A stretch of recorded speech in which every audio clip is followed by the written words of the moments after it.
यहाँ पर त्र्यंबकेश्वर में विशेष तौर से पितृदोष की पूजा होती है।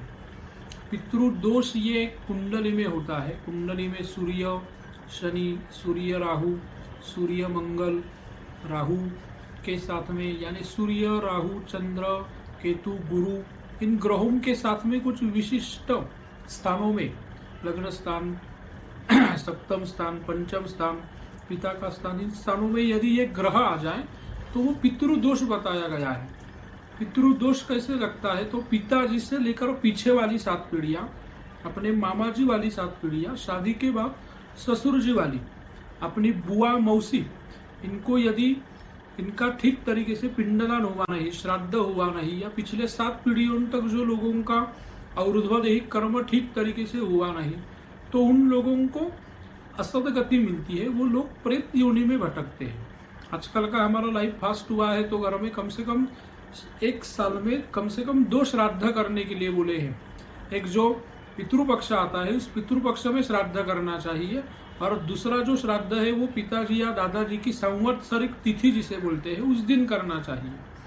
तो आजकल ये श्राद्ध होते नहीं है, शहरों में पंडित मिलते नहीं है, ठीक तरीके से होता नहीं है, धर्मशास्त्र के हिसाब से होता नहीं है।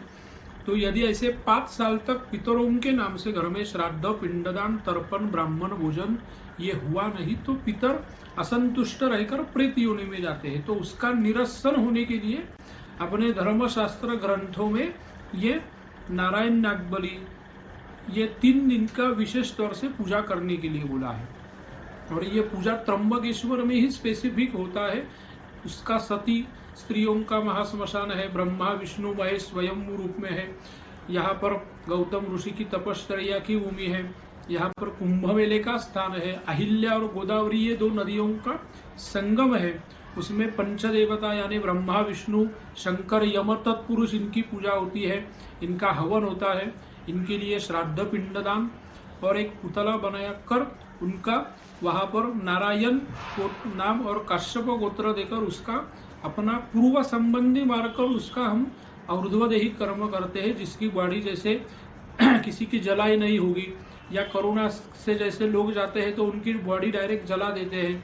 कोई आदमी घर छोड़ के चला गया, उसको वापस आया नहीं, तो ऐसे जो भी लोग चले जाते हैं, अस्थि का अभाव यदि होता है तो उसका निरसन होने के लिए ये पुतला बनाकर उसको और्ध्वदैहिक कर्म हम करते हैं।